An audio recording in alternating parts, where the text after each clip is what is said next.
asalaamaaleykum mbokki Géewul asalaamaaleykum mbokki Sénégal asalaamaaleykum mbokki internet yi ñu ngi fii tey ci Géewul TV ak émission bi ñu wax gindi askan wi tey nag ñu ngi dalal ki ñuy wax Abdou Ndiaye Abdou ñu gën koo xam ci doomu Bandagne bokk ci commune bu Bandagne bokk ci parti bu ñuy wax APR tey mu ñëw teew fii ci li ñuy wax gindi askan wi mu ñëwoon fi teewaat fi tey ñu koy am kontaante lool pour dalal ko fii nga xam ne moom mooy Gueoulart TV Abdou ñu ngi lay nuyu. maa ngi lay fay Alpha di kontaan aussi comme ni nga ko waxee di rafetlu invitation bi nga ma defaat ci plateau bi fii ci Gueoulart TV di rafetlu aussi liggéey bi nga xam ne si bu mucc ay benn liggéey pour leeral askan wi aussi di ñaax suma xarit yi ak suma concurrent yeeg ñëpp ñu ñëw fii leeral waxtaan pour wecc seen xalaat joxe seen gis-gis te ñu ñëw affronté la aussi ndax yow Alpha gis naa ne dafa mel ne gars yi aussi dañ laa ñemewul. waaw Abdou ñu lay remercier bu baax di yaakaar naa ne deetu ko présenté ndax bëri na plateau yoo xam ne teew na fa ci wàllu débat ci wàllu politique muy koo xam ne xelam màcc na ci wàllu politique ci parti bi ñuy wax APR tey mu teew fii ci Géewul TV Abdou ñu jub ci li nga xam ne moom mooy campagne yi ñu gis nga fare ci li nga xam ne mooy APR tey seen waaj ci campagne yi naka ngeen koy dooree. waaw comme ni ñu koy dooree rek ñun moom dama gëm ne. dafa am nu ñuy politique c'est-à-dire ñun politique gu circonstance maanaam xaar ba élection ñëw nga xumbal daal di yëngal parce que man politique dafa am li naan njiit suñ njiit président Macky Sall la mais su ma njiit ci au niveau du département de Kébémer Khalifa Diala mooy coordonnateur coalition Benno Bokk Yaakaar moom nag bu ma dalee ànd ak moom ci politique ba léegi wàccul yoon yu benn yoon parce que politique nga xam askan wi lu ñu soxla ñoo xam ndox la ñoo xam courant la ñoo xam demande sociale la ñoo xam ay dëkkuwaay la nga nekk ca te yaakaar naa loolu Khalifa teggiwul benn yoon kon moom nekkul nit koo xam ne dafa xaar ba élection ñëw mu commencé di yëngal pour nit ñi xam ko wala mu commencé yëngal pour nit ñi fal ko yaakaar naa Covid bi mu fi amee gis nga ni mu réaction yi mu am ak ni mu ci def au niveau national participation 100 millions yi au niveau départemental aussi muy commune Bandagne ba nga xam ne si ne man fa laa dëkk Mbawar laa comme ñëpp ndax su may papa fa lañ dëkk gis nga 7 millions yom fa joxe woon ñu jënd 15 tonnes yi ceeb ba boo xoolee fii aussi ci commune Ngourane bi nga xam ne Modou Diop mooy maire ba aussi jox na leen aussi ñu jënd ceeb ñoom fii ci Géewul aussi jàppale na leen ci Covid bi jàppale leen aussi ci période weeru koor bi te loolu yaakaar naa du dernier acte bi mu def ci wàllu social département bi aussi commune bu ne jàppale na la kon kooku mës sa teggi ci li naan politique la d'être utile à sa société parce que politique bu ñu ko lay wax xëy na nit ñi léegi nañ commencé di xase ci Facebook beeg wax naka su dul noonu mais politique ak social la maanaam def lu rafet bu dee fekkee def lu rafet rek la wax dëgg yàlla Khalifa moom mi ngi ci toujours parce que li mu gëm mooy danaan moom doo xaar ba ne bëreet wala ñu sifflé nga commencé daw nee da ngay teel a préparé wu jël say sa li matuwaay yëpp ba nga xam ne buy nit ñi naan sifflé rek fekk na yow daanaka li ci war lépp def nga ko waaye ñi nga xam ne si nag ñoom dañuy jàpp ne politique moom da ngay xaar ba dernier moment nga askan wi attention askan wi tamit kenn mënu leen a nax ku ñëw teg lu sérieux nekk ak ñoom guddi ak bëccëg ñu gis ne yow mii boo fi gënul tamit tare nga fi dana la jàppale. loolu ñu gis kii Abdou ñu nekk ci fi ñu toll muy wàllu programme yéen du ngeen ñu woon programme mais li ngeen ñi def ngeen ñu woon li ngeen jëf ngeen di wane ñële di ñëw dañuy woon programme ñu gis ñële indi nañ seen programme wane programme yoo xam ne tey xëy na bu ko askan wi dégg ko danañ ci am taxawaay boo xam ne dana rafet seen njort yéen ngeen war a wane naka ngeen di wane li nga xam ne askan wi ba ñu mën am gëm-gëm dolliwaat leen li ngeen xam ne mandat bi ngeen nekkoon. waaw xam nga dafa am lu am xam nga programme su la neexee yow mii boo nekkee candidat ci élection nga dem Dakar wala nga dem ci ay institut wala nga dem ci ay cabinet de consultance nga fay leen leen dëkk bi ma yore population bi nangam la suuf sa nee la mel nangam wax ñoom ñu toog seen i bureau bind la ni bind ci ñetti fan wala ñeenti fan jox la ko nga yor ko ci këyit ñu def ci ay dessin yu rafet macha allah boo ko gisee da nga naan lii dañ cee war a ànd ay dessin rek xam nga loolu c'est une théorie loolu théorie la théorie maanaam mooy ay wax kese waaye wax yooyu nag dafa am lu koy laltaay maanaam ñun dañuy jàngal sax ci li naan évaluation des politiques publiques. dañ naan la programme lu mu am pertinence ak lu mu baax su amul financement du dem fenn. mi ngi mel ne tey nga bëgg mais Abdou bi ngeen di laaj da ngeen def programme. te boobu xamuñ boo xam da ngeen am financement. maa ngi ñëw ndax ku nekk yaakaar ngay demee rek xëy na am nga droit ni lii laa bëgg a def. waaw mais maa ngi ñëw mais yéen ba ngeen di laaj ngeen lii la ñu bëgg a def. xam nga tey programme dafa am lu ma la bëgg expliquer man bi lay wax. waaw mais boo bëggee sukkandiku ci programme faaw nga am finance te bi ngeen di ñëw nit ñi xamuñ boo xam am ngeen mais da ngeen def programme rek nit ñi gis programme bi ànd ak yéen ci loolu. non xam nga ñoom nañ waa def loolu. dafa am lu ma la bëgg a wax xam nga ne cin olof ndaa leen cin bu naree neex bu baxee xeeñ xam nga boo jëlee ku mel ne Khalifa ñi nga xam ne si ñoom la doon liggéeyal. te ñu ne woon fi président comité rural. ñu naan ko Pa Lamine Gueye. mi ngi dund ba léegi te yàlla na gudd fan. au passage. bi mu fi nekkee président conseil rural mu naan ko PCR. am na école bu ne woon fii bi ñu koy tabax. avant ñu koy tabax dañoo nekkoon ci benn abri provisoire yoroon ay dette yoroon ay bor. Khalifa kii Pa Lamine Gueye boobu ak ay délégation ñoo jógee fii dem Dakar. ban demee ñu gis Khalifa 81 bi mu jàngisee ba ñëw mu ne Lamine Gueye. lépp lu ñu def ci ngumba ñëwal nga wax ma ko ma dugal ci sama loxo 81. man su ne man boobu juddooguma lu leer laa lay bëggoon parce que man après 81 fekk na juddooguma moom boobu dafa jàng si ba ñibbi si Paris la jógee bu ko neexoon toog Dakar di fa liggéey am fa teraangam yëppam bañ ñëwut fii comme cadre yu bari ngeen ko def bu yaakaar ne géewul amul cadre géewul bari nay cadre mais am na ci ñoo xam ne événement ba événement ni ñëw géewul kon ñoom bu ñu defuñu loolu seen i morom def kon nit ñi war na leen a jox benn genre légitimité maanaam war na am fu leen yëg parce que ki ñëw ci yow ne la dangaa bëgg a defar dama la ci jàppale wax dëgg yàlla kooku bul ne amul intention pour defar ki toog war laa jàppale ñëwul kooku nga naan peut-être amul yéene wala nangam ak nangam léegi maintenant programme bi pour ñëw ci programme li ma la bëgg a wax mooy li ñuy définir programme mooy danaa la programme ay intention la ab candidat bu muy yore pour ne bu faloo dana ko def loolu nay définition programme boo demee ci ñi nga xam ne ñooy enseigner ay politique publique yooyu danaa la un programme un projet un programme danaa la programme nangam la c'est un ensemble de nangam ak nangam pour nangam ak nangam maanaam da nga bëgg a def lii nga ne courant lii laa ci bëgg a def nga ne wàllu électrique kii wàllu santé lii laa ci bëgg a def wàllu 9 domaines de compétence yi parce que maire yi dafa am nees ko yore léegi nag loolu lépp boo waxee ne lu ci nekk lii laa ci bëgg a def loolu dafa am lu muy laaj boo ñu damaa bëgg a tabax hôpital bi dafa am coût bu muy laaj te ña la koy tabaxal dangay am tamit dañ naan la su nekkee 100 millions par exemple dañ naan la est-ce que yow mën nga fay 30% yi par exemple fay 40 millions yi wala 30 millions yi bu fekkee budget bi prévoir ko parce que budget lu mu prévoir rek mënul nekk feneen nga koy dem wuti te fa nga koy dem wuti tamit ay nit ña looy ñooy dem gisi ñooñu tamit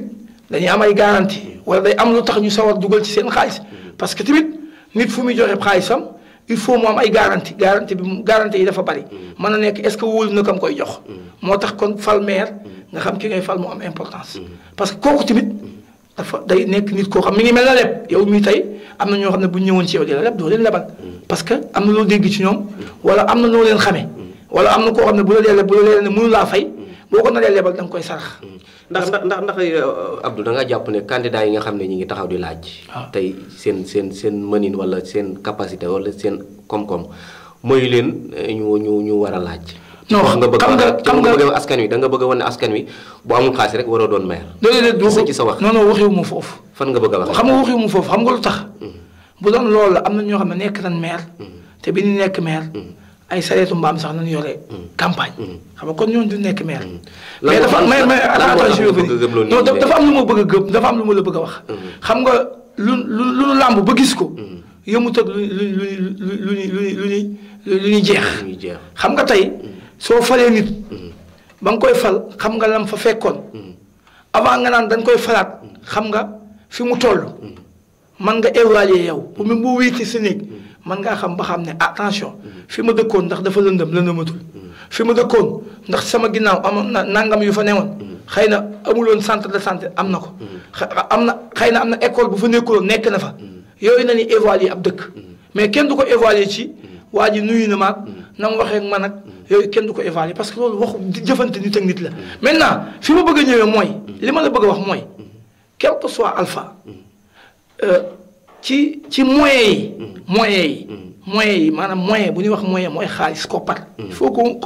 ñu wax mu sérieux mu ak 90% luy doxal ab gox loolu la parce que nit ñi lu la fi mën di proposer même sax maire maire dafa mujj nekk rôle social.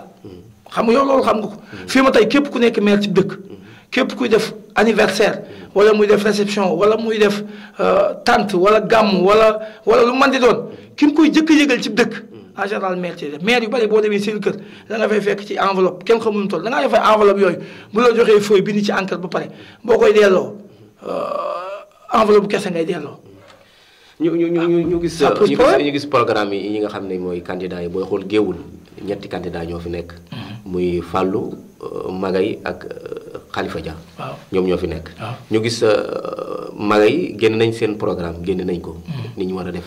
naka nga am jàng liir nga programme liir nañ ko yenn jàng nga ci am yow. ci seen doxalin ci programme boobu nga xam ne def nañ ko. yéene jiñ ci am. naka nga jàngatee loolu. xam nga Alpha dafa am lu mu lay jëkk a wax. nga xam ko. xam nga 2014 bi fi élection yi amee. ñii nga xam ne si tey. am na ci ñoo xam ne ñoo nekk ca côté coalition Yewwi Askan Wi ba ca Magay Gaye jiite. nekk ci liste majoritaire nga xam ne buñ gagné. directement lay nekk maire parce que élection yi léegi dafa leer.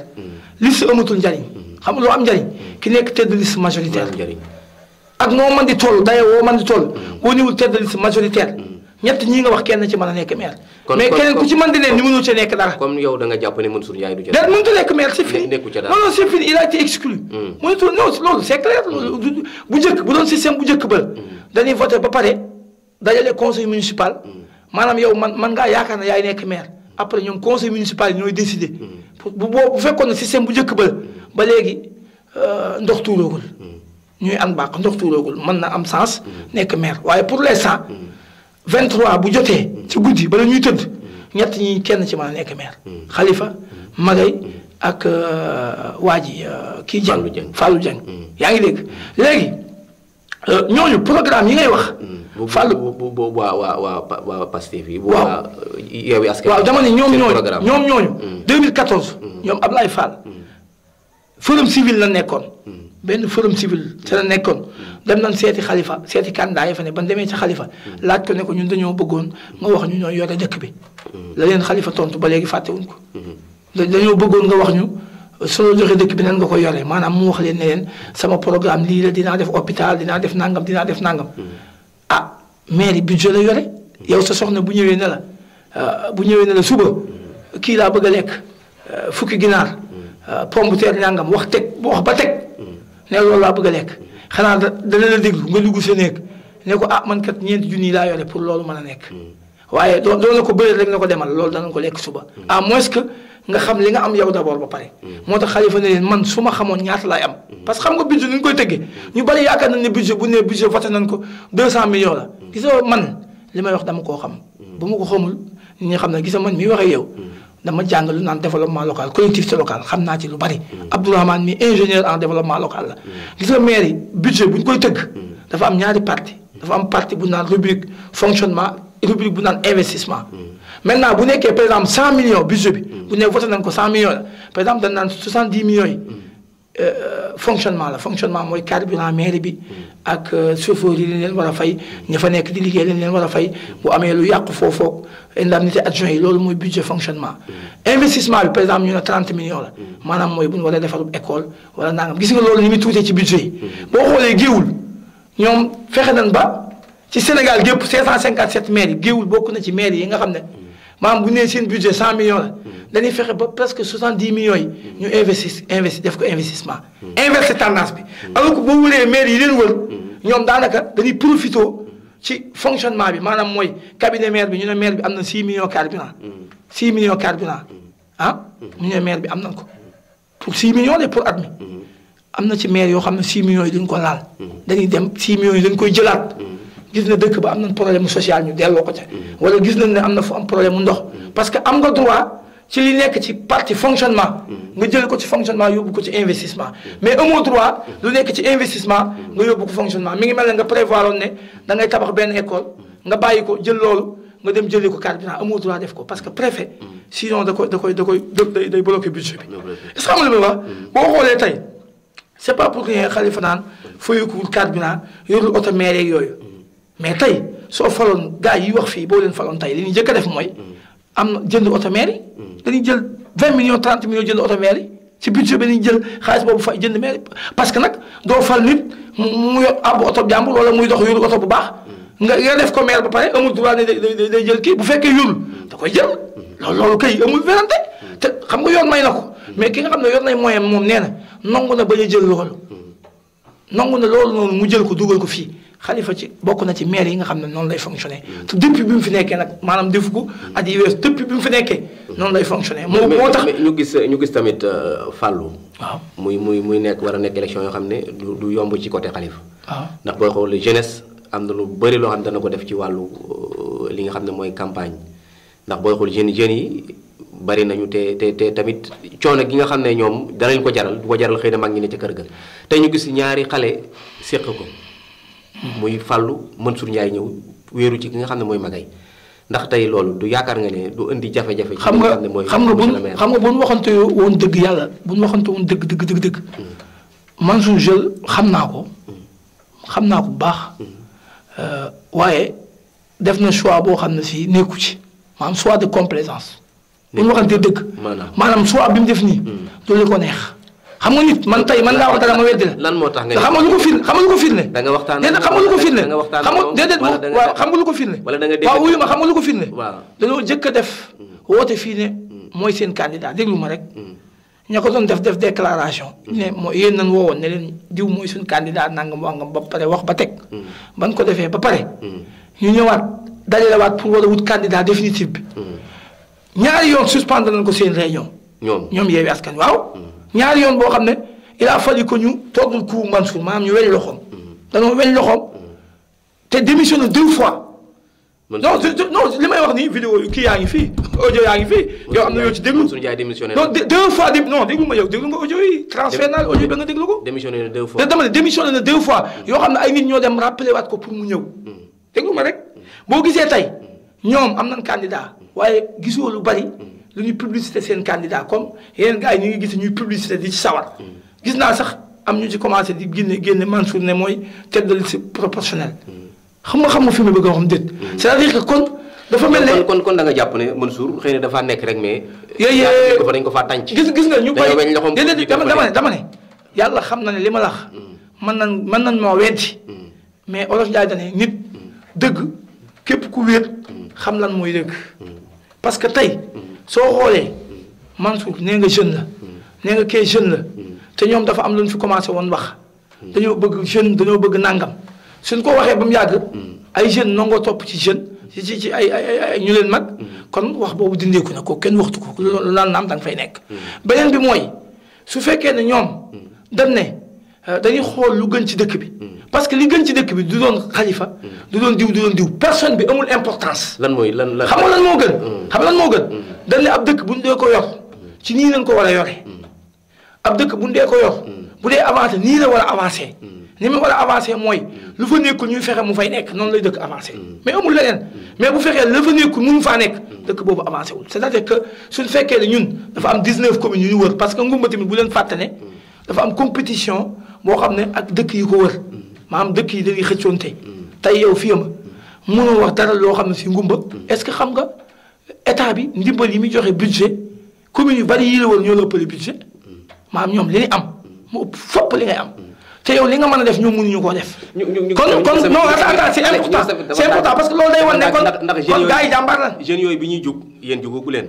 jeunes yooyu bi ñuy jóg mooy lan. waa Sonko yi bi ñuy jug. jóg ci mooy lan jóg ci lan. porte à porte di liggéey waaw léegi porte à porte booba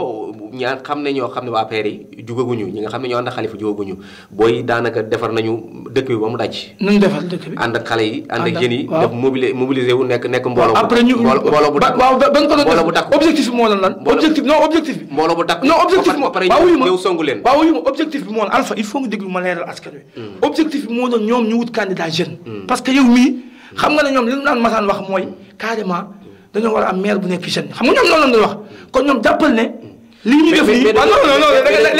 non c'est très important non nit ñi ñuy suivre mais dañoo wut ku leen doy dama ne nit ñi ñuy suivre yow mii en âme et conscience xam nga yéen da ngeen wut ku leen doy waaw déglu ma Alpha non déglu ma Alpha yow déedéet waxuma loolu de déglu da ngay déglu man buñ tricher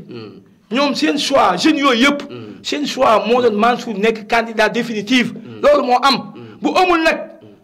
rëq-rëq am na rëq-rëq dafa am c'est-à-dire yow mii borom xel nga xam nga ne nit ñi xam nañ ne yow xam nga ne ñoom lii am ñii tey ndax ñoom da ngaa jàpp ne candidat bi ñu tànn du bu gën ci ñoom wala du bu baax ci dëkk bi. non non attends fi ngeen bëgg a wax non man li ma mooy xëy na du magal gi rek. nee naa la personne bi amu ci solo. nit ki amu ci solo. nit ki bu ci amee solo xam nga nan la ci amee solo. parce que bu nee élection locale ne suffrage bi direct la maam nit ki ñu jiital am na solo. parce que lu tax xamoon nit ki jiital am solo. parce que dañ na nit kooku moom mooy kan. lu mu def ban façon nit la. lu mu man yan relation am. lu mu seq nit ñi. ndax yor na yëfi boppam ndax mën na boppam c'est autant de questions yu ñuy posé parce que tey nit ñi. mais ñoom li ñu tànn ki ñu tànn loolu lépp a ngi ci moom. kan ñu tànn ñoom ki ñu tànn. nga ne la magay mi ñu tànn loolu lépp a ngi ci moom. lan moo ne ci moom déedéet waaw mi ngi jeg askan wi mi ngi leen di jàppale déedéet xam nga lan mooy mi ngi leen di jàppale mi ngi leen di nemmeeku. waaw wuy ma waaw déglu max la da ngay déglu max la ñoom su ne woon candidat bu mag ba ñu tànn au début kon moom la ñuy jëkk a tànn parce que yaa gën a xam ne ñoom ñu ci bari doon nañ dem këram pour bëgg ko choisir ñee dem fee ñee dem fële ñii woo kii ñii woo kële dañoo réeroo woon seen biir loolu mooy li am. am na ca boo yu ca bokk yoo xam ne mënuñu leen a publier ci kenn parce que xam nañ ne lii xam nga gis nga contre pour bëgg a contre moo fi am. am na ñoo xam ne soo andi woon sax mulaat mu dee ñu dem ànd ak mulaat parce que ñoom xoolatul lu objectif xam nga ko xoolatul lu objectif. loo koy tegal du ko mi ngi mel ne nit kuy gisu jant ne gisuma ko loolu ci man ci moom beneen bi mooy boo naan ma jeunes yi dañoo dajaloo woon ña ngay day nangam xam nga politique dafa am fu mu toll foo xam ne kii jëf du moroom kii wax xam nga jeunes yi ngay wax fi yëpp certes ay jeunes lañ yàlla na am avenir bu baax mais jëf ji du ci moom rek de ñoom ñaar yëpp a ngi jëf kan ndax booy xool magay mi ngi jëf loo xam ne askan wi ñu ngi teg seen bët. waaw léegi dama lay laaj yow man tey mi ngi jëf loo xam ne askan wi ñu ngi teg seen bët. déedéet bu fekkee ci wàllu jëf rek ñoom ñaar ñëpp ñu ngi jëf waaw déedéet da ngay déglu ma da ngay déglu ma dama ne la man li ma la wax du deñ man li ma la wax mënu ko dindi Khalifa yow xam nga parcours am ñëpp xam ne fii la jànge lycée Charles de Gaulle defee bac am bourse dem Europe jàng dellusiwaat fii liggéey Senelec nekkoon fa comptable jiite fa gars yi moo doon comptable général Senelec kon kenn naataalewul xam-xamam ci côté yëpp kenn naataalewul aussi ne réew mi fépp fu mu dem ñu ubbil ko buntu muy Tivaouane muy Kaolack muy Touba muy Dakar fépp fu mu dem ci réew mi dañ ko ubbil buntu ba ci Kébémer gii nii tey bu demee fu mu jaar ñu tegal ko siège sa kanam nañ koy tegal siège mu toog ca présidium ba kon kooku dafa am na lu nekk ci moom loo xam ne du question damay def marketing ci moom mais lu am la te tamit su ma ko waxee am na fu ma ko teg parce que guddi nañ bëccëg nañ heure bu ñu ànd nañ ko fu ne photo yaa ngi fii lu ne ngi fi man waxoon tuuma ndax da ngaa jàpp ne candidat yi nga xam ne laaj nañu janoog moom dañ ko wër te def wala niveau yi ñoo tolloowul yow li nga may wax xam nga lan la xam nga bëgg délit d'ambition amut mën nga ma délit d'ambition nit ku nekk am nga droit bëgg mais olof Ndiaye dañuy léegi lu mu mën a daw àttanul teg xam nga gars yi bëgg nañ am nañ droit bëgg yoon sax day bëgg yow yoon la ëpp yéene yoon moo la gën a bëgg moo la ëpp yéene mais bu desee ci kaw sumeeku àgg du àgg c'est-à-dire que nit ku nekk dafa am loo man mii am na loo xam ne mën naa ko am na loo xam ne yow mënoo ko mais tam man li ma jàpp te jàpp waxuma ko waxi caaxaan te Khalifa nit la koo xam ne tey bu gisoon ci gars yi wax ku man lu man dana def lu tout pour jox la affaire yi wala mu jàppale la déglu ma rek parce que tamit gis ku la gën a man dara ci lu ñuy def ngay xëccoo loolu du audace loolu aussi du mais Abdou xam nga dañ ne mbooloo mooy doole. te Yewwi Askan Wi dañoo dajaloo booloo la ñu ay doomi géewul yoo xam ne dañoo ànd booloo seen xel. bokk la ki nga xam ne moom dafa taxaw na leen rek ne man la nañ ma jox ma yor ñee dañoo booloo. ñoo booloo Yewwi Askan Wi. waaw ñeneen dañoo xam dañoo. waaw ban booloo kan nañ njëkk a jiital. waaw dañoo boole jiital kenn. non déglu ma rek Alpha. xam nga dañoo boole jiital Alpha da ngay déglu ma xam dama ne ñoom buñ la nëbbul buñ la waxee lii dëgg koo ci wiital bu la waxee dëgg ba xam am na loo xam nit du la ko wax parce que su la ko waxee da nga naan ko yow lii mooy lan ñoom bu la nëbbul seen candidat en amont et en aval c'était Mansour Ndiaye. déglu ma rek wante waxu du yéene c'était Mansour Ndiaye xamul tax parce que ñoo ko génne fii daan ne Mansour c'est un comptable il a fait ses études là loolu la ñu wax ko ba teg Boole Sarr ma ko waxoon gi déggati nga ko ci rajo muy wax yéen a demoon caméra ko Boole Sarr moo doon wax fii ne mooy candidat na Boole dafa rocc ana mu gis dégg nga ko dafa rocc ku ci ñoom déedéet déglu ma rek xam nga tey bi keneen nekkee candidat est-ce que wootewaat nañ def déclaration maanaam comme nan defee woon déclaration ne Mansour mooy seen candidat c'est un jeune lu ne wax nan ko fii man sax dama ne xanaa mu du Mansour mi ma xamoon nañu présenté wu man c'est ce que j'ai dit à un moment donné donc kon loolu ñun am na lu ñu ci xam donc beneen bi mooy du question damay wax xam nga fii ñun nekkuñu fi di xas seeg di wax yu nangam mais du tee aussi ñu wax leen xalaat wax li nga xam ne si man miy wax ak yow tey su gars yi mënoon fopp li Khalifa man fii laa koy waxee ne gars yi leen man Khalifa mënu ko man suxuruma damay wax li fi nekk tey fii ma dëkk bii nii mu mel nii sax dama lay jox benn révélation ni mu mel nii tey ñoom ñu ngi dat di sonn nii di dat di sonn nii tey liñ bëgg sax au niveau national bu antu woon sax Khalifa li ñu jiite waat xanaa mu Khalifa mu neex ko mu bàyyi parce que xam nga tax mu leen jiitaat parce que képp ku ci falu bëgg nga ko am doole nga ànd ak moom il faut ñu xam loolu ñu gis Fallou teg programme bu baax ci jeunesse bi ci jeunes yi mu teg ci programme bu waax boo xam ne tey bu ci jeunes yi sukkandikoo rek mën nañ cee gis njariñ ñu gis maire dafa mel ne jeunesse bi dañoo xaw a mel ne lu ko xaw a woon ginnaaw. yow dem non gis nga attends gis nga Alpha wax nañ loolu. non Alpha non kan moo ko wax kan moo ko wax. bu ngeen di campagne sax da ngeen wax ne yéen. waaw léegi dama la da ngeen naan nañu amuñu ci. waaw léegi dama la loolu amut da ngay déglu ma. lan moo tax ngeen bëgg koo nangu. waaw mais loolu am yaa gën a waaw déglu ma waaw déglu ma xam nga kan mooy jeune. jeune bi tax ñu naan jeune. ak jeunesse entre 18 ans. ba 35 ans Khalifa li mu ci yore mënuma la koo konteel ku dépassé 35 ans nag nekkatoo jeune yaa ca boole sa bopp am na ñuy wër fii di wax lootuñu jeune ku am 36 ans nekkatoo jeune Alpha nekkatoo jeune man mii peut-être maa toll léegi ma dépassé ko 2 ans ma dépassé loolu yow nekkatoo jeune bul ma wax ñoo xam ne duñ jeune xam nga jeune mooy ñan mooy ñi am ay 18 ans jëm 35 ans mu leeral ñu ngi ci collège yi ñu ngi ci lycée yi ñu ngi ci université yi te bu dee ñooñu Khalifa mi ngi leen jàppale dama la jox benn exemple étudiants yi tey ku naan ma moo leen jiite chèque baa ngi fii am nañ fi problème mu location boo xam ne si fay nañ leen li leen war a fay mairie ba pare li leen mairie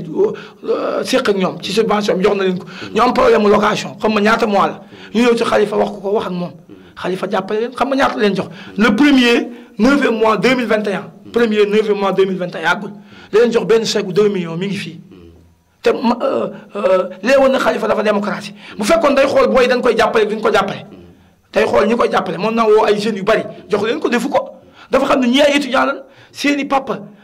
ñenn ñi ay waajur lañ ci moom ñenn ñi ay jarbaat lañ ci moom mu jox leen 2 millions de francs CFA xaalis boobu ne leen maa leen ko jàppale pour location yooyu ngeen xool nu ngeen koy réglé te defu ko benn yoon defu ko ñaari yoon fekk na leen ci weeru koor ba tey dem yóbbu leen Auchan nekk ak ñoom jàppale leen du benn yoon du ñaari yoon te loo xam si saanaar bu ko neexoon danaan leen yéen lii ngeen di fay impôt delloo naa leen ko sama yoon nekkatu ci débrouillez-vous comme maire yu bëri li ñuy def ci tund wi fii maire yu bëri ñoom tey léeg-léeg ñu taggu maire ci portable yi maire boo xam ne moom xëy na lay bu sañoon mel na Khalifa la muy def ci ay nit waaye nit ñi ñoo xamut beneen bi mooy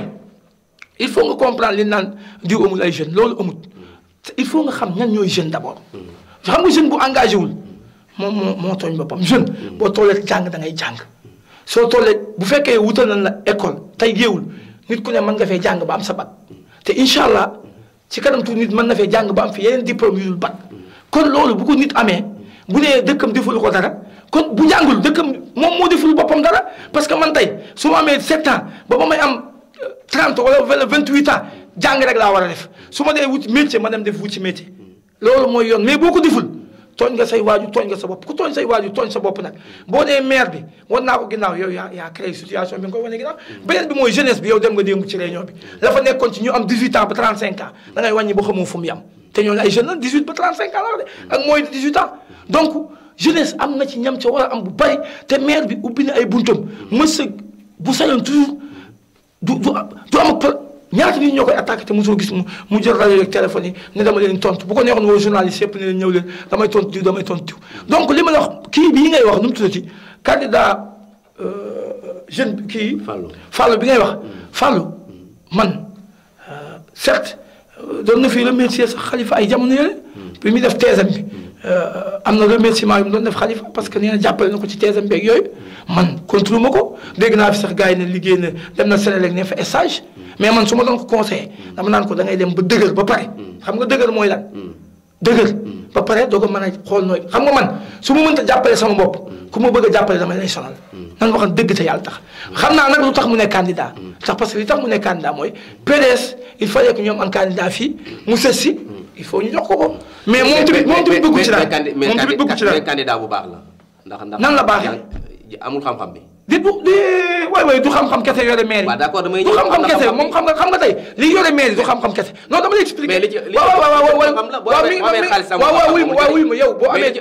waaw yow lépp xam-xam la waaw wuy ma waaw yor xaalis kese rek amul njëriñ yow kan moo la wax ne Fallou am na xam-xam déet jàng kese tamit taxut am xam-xam am na ñoo xam ne jànguñu si am nañ xam-xam xam nga xam-xam du jàng kese Fallou amul ay diplôme déet dama ne waaw déglu waaw mais déglul ma la bu leen campagne rek bëgg a dàqal nit ki xam waaw léegi Fallou am na xam-xam lan lay liggéey d'accord leen loolu lan lay liggéey d'accord am waaw lan lay liggéey waaw d'accord mais am na waaw lan lay liggéey waaw déglu ma la am na xam-xam mais déglu ma xam nga li muy liggéey déedéet xam nga ko de xam non déglu ma xam nga waaw déglu ma déedéet da ngay déglu ma da ngay déglu xam da ngay déglu ma la dégg naa fi sax ñu naan Fallou université xam nga naan Fallou Sénélec la defoon stage université am na ñu fay joxe cours comme ay vacataires rek yooyu mais boo bëggee nekk professeur d'université da ngay agrégé wala soit président Macky Sall jël décret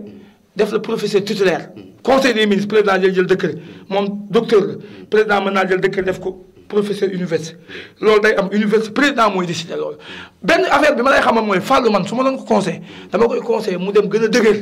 parce que dëgëragul parce que xam non déglu ma rek man damay bañ ay xale ñu sacrifier leen parce que moom tey bëgg na ko dimbali parce que dem na def station rek bu sañoon ba mu paree ñu woo ko ne ko def na le directeur nangam ak nangam déglu ma rek bu naxante fii bu sañoon moom mu am responsabilité yooyu comme Abdourahmane na nekk chef fële bu sañoon moom mu nekk chef feneen kon su fekkee ne ñëw na gis nga nit ñi ñu ci bari ñi ngi politique mais ñi ngi dugal seen bopp man xale yu ci bari dama leen di conseiller mooy nan ànd ak mag ñi gën a am expérience gën a am ay moyens gën a taxaw gën a dëgër parce que am na loo xam ne boo duggee ñu gis taxawaayu Khalifa ci mandat bi mu fas yéenee laaj waaw lan nga yaakaar ne tey moom mooy objectif boo xam ne war na ko mën a taxaw ci askan wi loo xam ne waroon na ko def defagu ko tey ci géewul xam nga Khalifa bu doon koy évaluer 100 mi ngi 120 d'abord il faut nga comprendre loolu parce que nit bu la séentoo ci 5 nga def 100 jàmbaar nga tey fii ma am na ñoo xam ne bu ndekki woon jëm si ngumba dañuy réer man meeru ngaay bii sama xarit la def na ma audio man naa la dégloo audio bi ne la bi ma jaaree ngumba amatuma repère parce que xamatuma ban dëkk la dafa def audio te meeru ngaay bi gis nga ngaay booy dem foofu jardin bi mu fi tamit mu ne remercier ma meeru géewul de passage parce que ni ma gis mu defal ko dëkkam bi par rapport 10 ans yi fi weesu ak yeneen at yi fi weesu kenn xamul lan la c'est-à-dire kon que comme loolu comme que mi ngi ci yoon bi te gis nañ ne gis nga am na loo xam ne Alpha nit benn yoon la koy amee mais du ñaari yoon mukk gis nga Louga gee Djily Mbaye na mu ko def ba fa Djily Mbaye jógee bari na lu fa yàqu pour mu defarwaat problème la attention du question ña fa ne bëgguñu ko defar lañ cay defar nañ gën a góorgóorlu waaye la fa yàqu moo bari ba nga xam ne loo fa mën di defar tamit day mel na feeñagul kon fii ma tey géewul su fekkee ne maire bi tamit mi ngi ci projet yoo xam ne si ne maanaam defar ay quelques tali ci biir dugal ay quelques tali ci biir dëkk bi te man xam naa ko parce que ministre bi nga xam ne si moo yore wàllu loolu ab booyam la attention man waxuma pour waxantu Khalifa nag ni nga koy gisee nii woyof na mais bari na ponkal yu dégg fii ay booyam lan lu leer laa comme man ni ma nekkee booyam parce que il n'est pas n'importe qui xëy na olof Ndiaye dane géeju wàllu yu ay mbokkam ñoo ci mujj naan c'est-à-dire am na ñoo xam ne boo dëkkee ak ñoom woyofal sa bopp ñuy wax lu leen ne waxoo leen dara parce que moom lii mu mel ak nii ko yàlla mel xëy na danaan xam nga lu mu wax gars yi campagne bi dana leen bu kenn xasse wax leen lu rafet rek ñun ñëpp ay doomu ngumbala parce que ñëpp ñuy nekk candidat lu rafet rek leen bëgg waaye xëy na tamit yàlla tolloolewul wala man yi tolloolewul donc kon lii nga xam ne si dafa am ay perspective xam nga lan mooy perspective ma am ay mbir yoo xam ne day des te mu war a am xam nga tey ngumba boo xoolee war nañoo mérito pour am ay quelques tali yu dugg ci biir dëkk bi te loolu noonu lu mu sori la dossier bu mu sori la te man leer na man li may wax ni waxantuma ko te leer na ma ñii fi wax ñëpp fekk ñetti at kenn mënu ko ci parce que xamal tax duñ ko man bu yaakaar da nga yoru mairie ne damaa bëgg tali rek ñu defal la ko non demewul noonu de ça ne se passe pas comme ça kon tey ngumba bu defaree centre de santé Maodo Diop day jóge fii Assane Seck jóge fee ay kii na am ay kii amuñu centre de santé ay case de santé na am ba léegi kenn mënuñu ci am centre de santé te déglu ma rek li ma la wax dëgg la xam nga waaw c'est ça bu ñu la toppee ci Khalifa xëy na danañ fi guddee wala émission bi xaaj ñu gis nga fare fi nga xam ne moom mooy commune Bandañ nga nekk fa tey ci commune Bandañ bi ci ban côté nga fa fare ak ci ban kii nga nekkee ci commune xam nga man commune Bandañ man maa ngi ci département bi waaye teewul commune bi dama leen a bàyyi xel. parce que ñun on intervient aussi bien communal et départemental. mais man li ma la wax rek politique ñun dañoo am ay paramètres dañuy natt te bu ñuy natt dañuy xool lañuy def defuñu nag pour parloo képp ku ñëw ànd ak ñun tamit pour ñu jàppale dañ la jàppale waaye ku ñëwul ci ñun ñun xamuñu comme tey par exemple soo jëlee fii nii géew moo liggéey gis nga ko bi mu ñëwee wax na jàppale neen dañuy jàppale Khalifa wax na ay nitam ñëw nañu fee démb réunion bi gis nga leen am na ñu ci bari ñu si jël engagement te teewul Khalifa tamit la ko war def na ko parce que nee na ko tamit yow doo ma gën a gore fa nga nekk dinaa la jàppale nit boo koy jàppale du ay tiflit rek nga koy sànni wala ay wax ju dugg fii génn fële waaw parce que leen comme ni ñu koy waxee xeex sax boo yabalee aw kaata wala nga dompat sax yaa ngi sotle kooka donc bu defee loolu li mu def lu rafet la dañ ko war a féliciter donc fële ngay wax tamit man candidat yi ña nga fa ñetti candidat am nañ fa Jibi Seck nga fa doom la ci Assane ak Assane Seck maire sortant bi ak Moustapha Mbaye ñoom ñëpp nag ñaar ñi ñëpp ay jàmbaar ay kii lañ ña ngay liggéey. kan nga ci àndal. man présentement Moustapha Mbaye moo ñëwaguñ ci man wax ak man. pour dinaa ko jàppale. moom nga ci àndal. non pour l'instant. moom dinaa ko jàppale parce que moom ma ko wax. moo ne mu ñëw ci ba ci man. Assane 2014 ñëw na ba ci man ne ma jàppale ma. ma woo ay nit ne leen jàppale leen ko boole ko ay nit ne leen jàppale leen ko. mais man ku ñëwul ci man dama la jàppale. politique moom noonu lay fonctionné. mu ngi ma ne nga yóbbante galgal te gisoo kuy bëri. da nga yàq sa galgal. donc il faut que bala ngay jàppale nit nga xam ki ngay jàppale kan la nga gis ko. beneen bi aussi mooy que ne man am naa écho ci Mbawor. am na ay nit ñu ma wax déglu naa te damay dem parce que ñu ci bari wax nañ ma dégg. ñu ngi suñu portable ñu ngi dégg. te attention képp ku ci mën a falu tamit jàppal ne askan wi li ñu la dénk bu ko nasaxal su askan wi joxee li la jox fexe koo delloo ba pare boo amee leneen nga delloo ko ca. man su ma leeroon na Khalifa mi nekku ci loolu banaa bu yàgg. mais damaa leer na tey c'est pas pour mairie Géoul est-ce que xam nga li naan performance. ci mairie yi boo demee boo duggee biir mairie am na benn dossier benn kii bu fa ne noonu. dañ leen ko jox forum civil pour war na leen yéen bokk ngeen ci maire yi nga xam ne dañoo performant ba pare liggéey dafa mucc ayib donc loolu dafa am solo donc li ma la xamal mooy population yi que ce soit muy département bi ak rawatina commune Géoul bii def leen attention élection du élection pour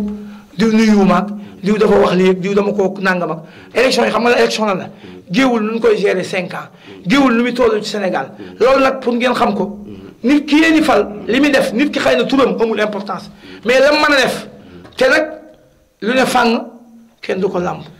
parce que Khalifa def na gis ngeen dëkk bi li ma la fi wax mooy perspective yi yeneen yi mu war a yi nga xam ne dafa war a gis nga sapeur pompier ba ma nga nale ay wala 1 franc bu jógee ci mairie bi et je défie quiconque chèques yi ñi ngeen ñoom moom ñi ngi lépp ak moom moo ko defal te xam ngeen ne sapeur pompier baax na ci dëkk centre de santé bi nag wax dëgg yàlla gis ngeen état yi ni mu évolué waxuma la dara sax mais parfois maire boo xam ne day descendre sur le terrain sur ay cara xam di contrôler ay travaux naan gars yi non waru leen def lii fii ngeen war a samp poteau yi parce que yàlla may na ko ci mu am ci xam-xam man kay damaa toog ma ak ma ne ko tonton est-ce que yow doo architecte foo jàngee lii mu ne ma lii dama dikkee nii ba ma xam ko. xam nga loolu génie la c'est un génie. un génie nag boo ko amee da nga koy côtoyer jage ko pour jariñoo ko xoolal lu mu fi gën di yàgg nga koy gën a ñaanal di ko jariñoo sinon ñun. dañuy topp ay mag ñoo xam ne dañuy nax maanaam dañuy dugal loo xam ne man sama papa mag la am na loo xam ne si tey bu ma ci bëggee dugal wax dëgg yàlla du ma ci dugg waaye nag bu loolee xam-xam danaa ko déglu ñu ngi may signaler ne ñu ngi ci jeexantal émission bi xam naa ne bu ñu la toppee ci Khalifa duñ fi jóg ndax gëm naa ne ni nga koy campagne rek ni nga koy politique sax côté ba nga nekk sax non kenn du moom ñu ngi may signaler dama kaa xam ak li muy jëriñ ci defar yan kàddu ngay tàggoo kàddu yi may tàggoo mooy damay wax population Sénégal rawatina diwaanu Géoul parce que avenir du département Kébémer avenir du commune yi ñu wër yëpp